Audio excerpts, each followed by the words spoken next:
We live in a time where I don't know if I didn't live before this generation, so it's hard to know what it used to be like.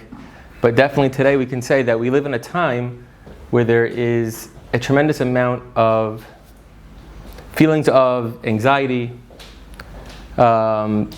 People are, for many different reasons, people are very anxious, nervous, and worried about many different things that come up. And it's from all ages. It could be, a young child, or hopefully young children usually the least amount, but people, whether it's about shidduchim or about children, or grandparents thinking about their children and their grandchildren, and it goes from mamish from when they're young until they're old. And something was interesting to me. We know that everything is found in Chazal. Chazal bring everything. And it's an amazing thing to see in this week's parsha, this discussion, we see the Torah clearly describe this emotion. Right? The pasuk says, "Vaydaber Moshe kein el bnei Yisrael, v'lo shamu el Moshe mikoytzer ruach u'mi'avoda kasha." Right? Again, v'lo shamu el Moshe, they didn't listen to Moshe Rabbeinu, mikoytzer ruach u'mi'avoda kasha, from koytzer ruach and because of avoda kasha. So, what is koytzer ruach? What is this koytzer ruach that we're describing? That Bnei Yisrael, when Moshe Rabbeinu went to tell them what HaKadosh Baruch Hu said that He's going to save them, they had koytzer ruach. What is that?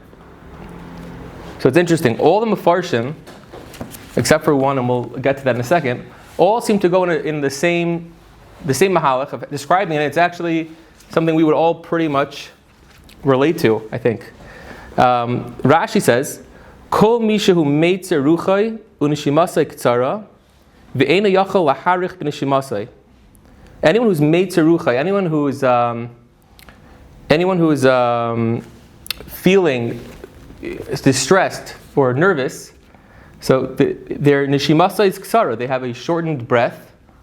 Right, we'd call that maybe to hyperventilate, to be nervous. That the feeling of nervousness that we've all, I assume, experienced at some point in our lives. And they're not able to be marich b'nishimasai. Rashi is describing this feeling that they're not able to get that that breath because they're just nervous about something. That's Rashi, right? The Sisei Chachavim explains similarly that Hayudayagim Klal Yisrael, they couldn't hear Moshe Rabbeinu what he had to say. Why? Hayudayagim ala malacha sheim tzrichim lases. They were so worried about the malacha that they have to do. Anyone who's thinking about something hard that he has to do, right? Mamish, very relevant, very relatable. That when he's thinking about something difficult that he has to get done, so he gets worried, he's distressed, and he has a hard time breathing. The Sforno says because of that, they weren't able to concentrate on what Moshe Rabbeinu was trying to tell them. They couldn't get past that. And the Mefarshim, they all, Mamish, the Ashbam, the Kliyakar, the Chizkuni, they all seem to go with that Mahalach. There was something that caught my eye, was that the Orach Chaim HaKadosh, he adds in something very interesting. Says the Orach Chaim HaKadosh, actually, can I show someone from Mikras Gedolos? Thanks. Shkaya. If you come close, you could be on film for all the people watching us. Oh, come on. Okay. Thank you very much. Shkaya. So the Orach Chaim HaKadosh says, very, very interesting. He adds in and explains the antidote to solve this problem. Says the Orach Chaim HaKadosh on this pasuk.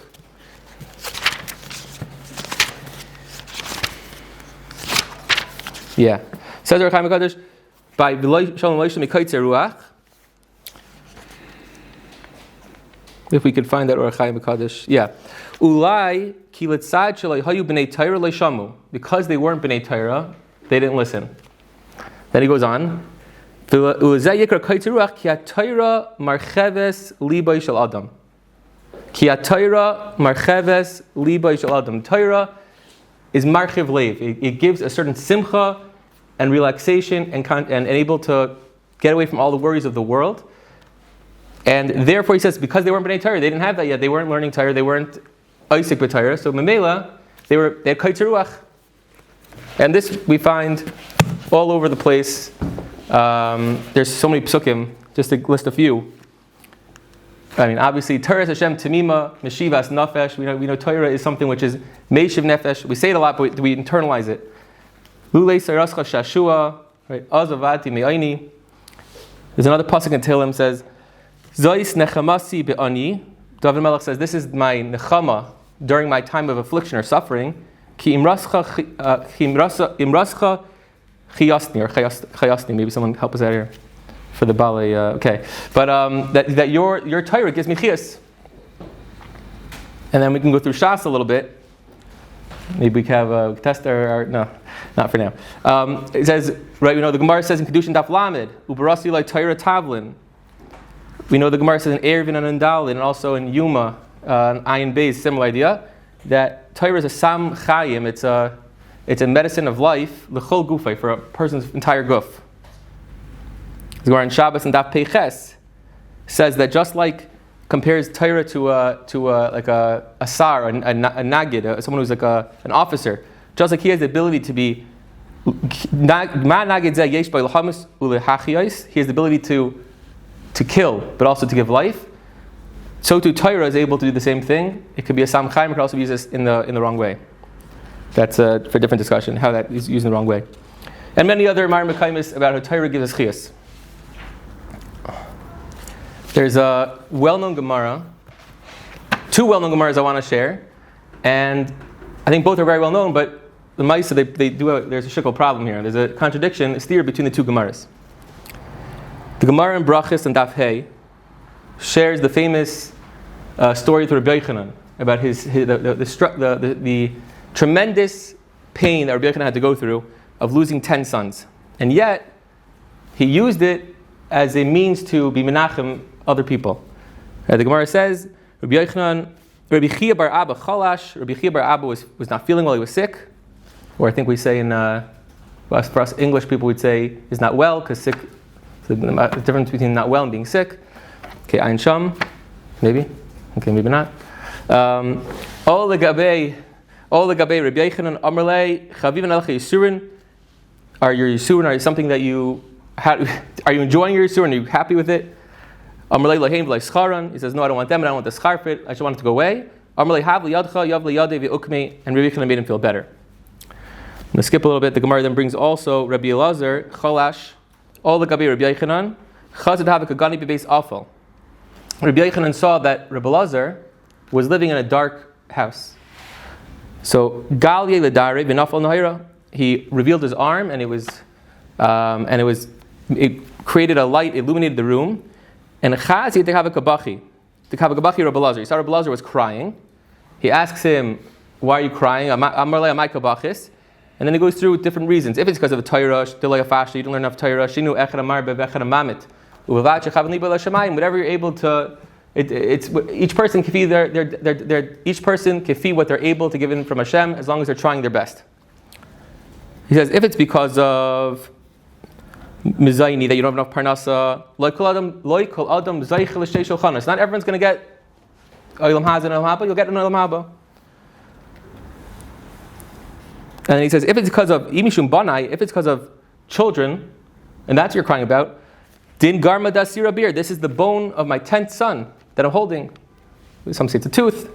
But he's showing that this is he would walk around with this and to be menachem people and say, don't worry, don't feel bad. I ain't showing the rest of the Gemara, and he makes him feel better. There's the other very well-known Gemara with Rabbi Yochanan. Bab Metzia. Second. The Gemara Bab Metzia on Pei Daled is the famous story with Rabbi Yochanan and Rish Lakish, when Rabbi Yochanan helps Rish Lakish to become who he became. The Gemara there says,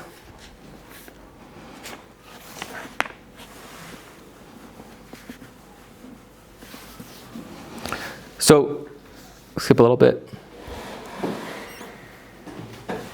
Okay, we'll start with here. Rabbi Yochanan was bathing in the Yarden, in the river. Chazi Rish Lakish v'shaver liyardin Abbas. Rish Lakish ran after him and was jumped. He was able to jump, and it showed a tremendous amount of strength. Amar lei, so to that, Rabbi Yochanan said back, Chelach le'raisa, you should use your strength for Torah. Amar lei, he says back to him, Shufrach lenashi, you should use your beauty for women. Amar lei, ihadras bach yahivna lach achaisi deshvir minai. Rabbi Yochanan says back, but if you will use your kayach for Torah, then and your chayzer, then I'll give you my sister who's more beautiful than me. And the kachava kibalei, and then Rish Lakish was trying to, I'll skip a little bit now because it's for the timing, that Rish Lakish was, after being makabel, that he's going to be chayzer b'tshuva, he's trying to jump again, and he wasn't able to as well, because the Torah is matish kayach of a person, Rashi says. And the Gemara then continues and says that later on, so what happened? Akarye v'asniye v'shavye gavar rabba. Rabbi Yochanan taught him a lot of Mikra and Mishnah and other things, and became a gavar rabba. So Yom Echad have become miflagi bei midrasha. They were having big machlekes in the Beis Medrash about dinei tumah v'tahira, about different things, different kalim of a sakin, a sayif, and other things, a roimach, different things that they used, different like knives and swords and other things, spears. And the shaila was, when did they become makabel tumah? We know for something to be makabel tumah, it's only makabel tumah once it's a kli. It has to finish its gemar malacha. It has to be already a kli. So the machlekes between Rabbi Yochanan and Rish Lakish, they had a machlekes over there. What's considered a kli? And then Rabbi Yochanan famously reminds Rish Lakish of his past, and he says that's because you used to be a listim that you know these things so well. And from that, Rish Lakish then goes on to say, then what? How did the Torah, like all the Torah you taught me, what did it really help me? Before I used to be considered the king of the, I was head of the listim, and now I'm the head of the Beis Medrash. What's any difference? Rabbi Yochanan starts to feel bad about what Rish Lakish had said, and Rish Lakish ends up passing away.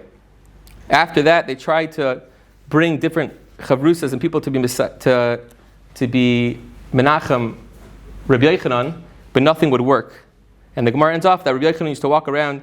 He was missing Rish Lakish so much he would say, "Hey Cha'at Bar Lakisha, Hey Cha'at Bar Lakisha, where are you?" And Saif, the end of the Gemara is that no one could console him, and he passed away. B'nach nafshei. So it sounds like a totally different person. What happened in Brachas? Rabbi Yochanan was using the bone of his 10 son and was being menachem every single person and giving kayach to each and every person that he saw. And then when it comes to the Gemara and Bamatzia, he couldn't handle the loss not of his son but of Rish Lakish. So there's a vart I once heard b'shem of Chaim Kreisworth that up until Rabbi Yochanan lost Rish Lakish, so that means he had his connection to Torah, he had his chavrusa, and he had his connection to Limud Torah, and through that he was able to get through all the Isurim and all the struggles that he went through. He was able to push and persevere. Why? Because he had his connection to Limud Torah and he's able to go on.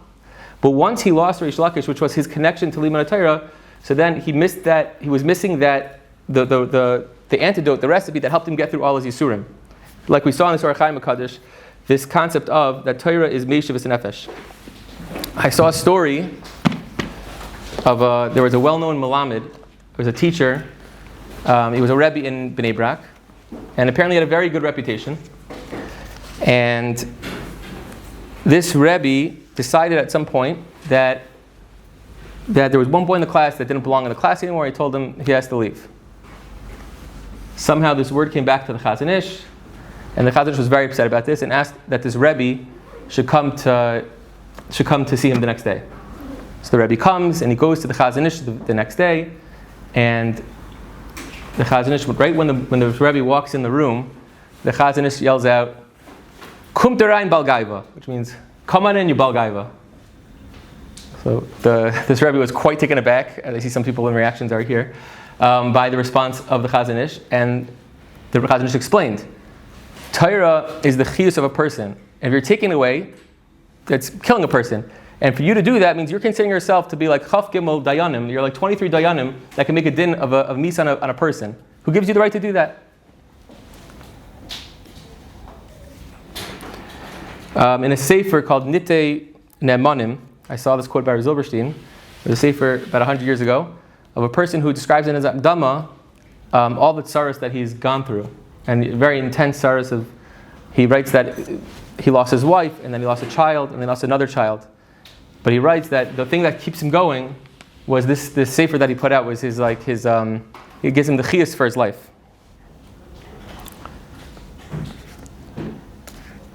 Okay, I one time saw, this is I don't think anyone else in the world knows this story actually, but I'll tell everyone this story. I one time saw the Rosh Hashiva today of the Mir is Blazer Yudel Finkel.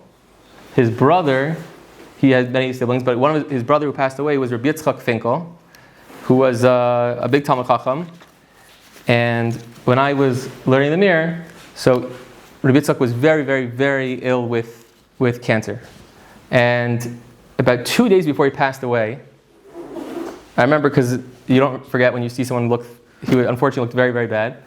But 2 days before he passed away, he asked it was Shabbos, and he wanted to come and be carried into the dining room where all the Bachrim were, just to, I guess, have some sort of life. And he was carried in by a chair, and he could barely even lift his head up. And he looked, whatever, I'm not getting into the details. And they brought him in, and there was a boy who was actually sitting next to me who, I guess, didn't have the exact social norms, or didn't pick up on what's okay, not okay, or maybe not even realize that Rabbi Yitzchak Finkel was that ill. He thought this was a great chance to go and meet another big tzaddik, a big gadol, and ran over to Rabbi Yitzchak Finkel, whose head was down, and he was there, and he ran over to him and he said, "Rebbe, I have a kasha on Bava Kama." And I kid you not, for the hour that he was in the room, there was the only time I saw his head lift up, and you saw this smile on his face from ear to ear. He couldn't even open his eyes, but you saw the smile on his face and the simcha that he got from being just asked that. There's a Gemara in Makos. We know the Gemara in Makos says that a Talmud shegala, if a person has to go to Galus, chas v'shalom, person has to go to Galus, so we said the halacha is that the Rebbe goes with him. Why? Because the Gemara says, because aved midi di chiyusa, he has to have his chiyus. And the Rambam explains, when he's quoting this halacha, he says, V'chaye bali chachma u'mivaksheha, the life of people who are chachamim or want to be chachamim, beloy Talmud is kemisa chashuvin. If they don't have learning with them, it's considered like misa. When it comes to, 2 parts ago by Yechi, when Yaakov when they're moving to Goshen, so Yaakov Avinu sends Yehuda first to go, and Rashi there brings the medrash that he sends him first in order so that he can set up a yeshiva there. And I saw brought down by the Imri Mordechai that the pshat is that the yeshiva needs to be set up first, because before the Kiyum of Klal Yisrael was teaching a lesson for Klal Yisrael midor lador, that in order for the generations, everyone should know that in order for the Kiyum of Klal Yisrael, there needs to be a yeshiva in that place first. If you don't have a yeshiva in that place, it's not going to be matzliach. In fact, the Satmar Rebbe was once asked, why is it that so many people before the war, the Jews who came to America, how did it happen that so many people who came, unfortunately, the generations afterwards did not stay on the same path? So the Satmar Rebbe actually said he was toilet in this reason, because he said because the other generations, when that generation came, what were they very good about? They set up Batei Knesses, they put a shul right away, and they had a lot of chesed going on. He said, but then only after that did they come on to making the yeshivas, and by the time they wanted to come to make a yeshiva, there was no one, unfortunately, to go to the yeshiva, because the people had already lost their interest.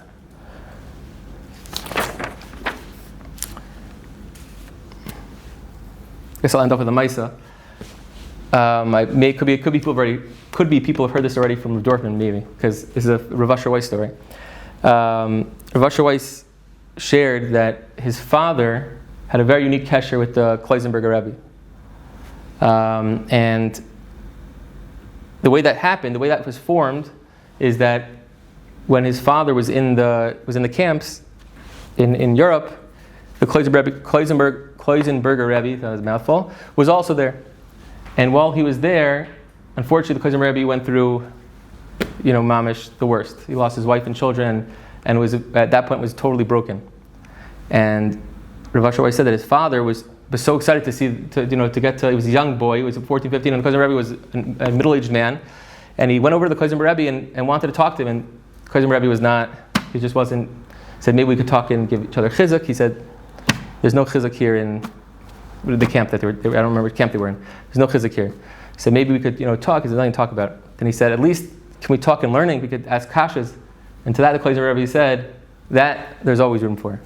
And he said, for me, from then on, they would always give each other, they would talk and learning, and that's what helped them get through. And even afterwards, they kept on that shaykhis through Limud Torah. So my bracha is for all of us, is that through our Limud Torah that we got to do here in Yeshiva, is that we should remember that it is something which is not just, not just intellectually stimulating. It also has to be, it's something which is emotionally stimulating. It helps us, it should help bring out the simcha in our lives and help us get through any challenges that we have at Me'av Esrim.